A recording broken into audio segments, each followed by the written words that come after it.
3 వార్డులో ఈరోజు పెన్షన్ లబ్ధిదారులతో సమావేశం జరిగింది. ఎక్కడ చూసినా కూడా పండగ వాతావరణం మీకు కనిపిస్తూ ఉంది. ఎందుకంటే గత ప్రభుత్వాలలాగా ఇచ్చి మాట తప్పకుండా ఇచ్చిన మాట మేము నిలబెట్టుకునే ప్రభుత్వం అని చాటు చెప్పడానికి ఈ రోజు ఎక్కడ చూసినా కూడా 10 ప్రతి ఒక్కళ్ళకి కూడా ఎంప్లాయీస్కి శాలరీస్ క్రెడిట్ అయిపోయినాయి. అండ్ ప్రతి ఒక్కళ్ళ పెన్షన్ల వాళ్ళకు కూడా వీళ్ళు ఎవరైతే వాలంటీర్ని తీసేస్తారు, వీళ్ళంతా అరాచకం అని చెప్పేసి ఏవేవైతే అన్నారో ఆ మాటలన్నింటినీ కూడా ఒకేసారి సమాధానం చెప్పేలాగా ప్రతి ఒక్కళ్ళకి ఏవైతే గత 3 నెలలుగా పెన్షన్ పెంచుతామన్నారో ఆ 3 నెలల 3,000 ఇప్పుడు పెంచిన 4,000 కలిపి 7,000 ప్రతి ఒక్కళ్ళకి కూడా వాళ్ళ ఇంటికే వెళ్ళి అందించడం జరుగుతుంది. ఇది ఏంటి అంటే మన ప్రభుత్వం మాటలు చెప్పే ప్రభుత్వం కాదు, చేతుల్లో చేసి చూపించే ప్రభుత్వం.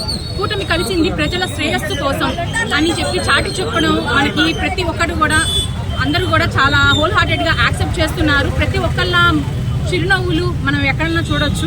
సో మన ప్రభుత్వం వచ్చింది, ఇంకా రోజు కూడా ఇలాగే ఏదైతే మాట నిలబెట్టుకుంటూ అభివృద్ధి స్టార్ట్ అయ్యిందో ఇంకా మన ఆంధ్రప్రదేశ్ ఇంకా ముందు అంజకు వెళ్తూ మనం రానున్న కాలంలో ఇంకా నూతన ఆంధ్రప్రదేశ్ని మనం చూడబోతున్నాం.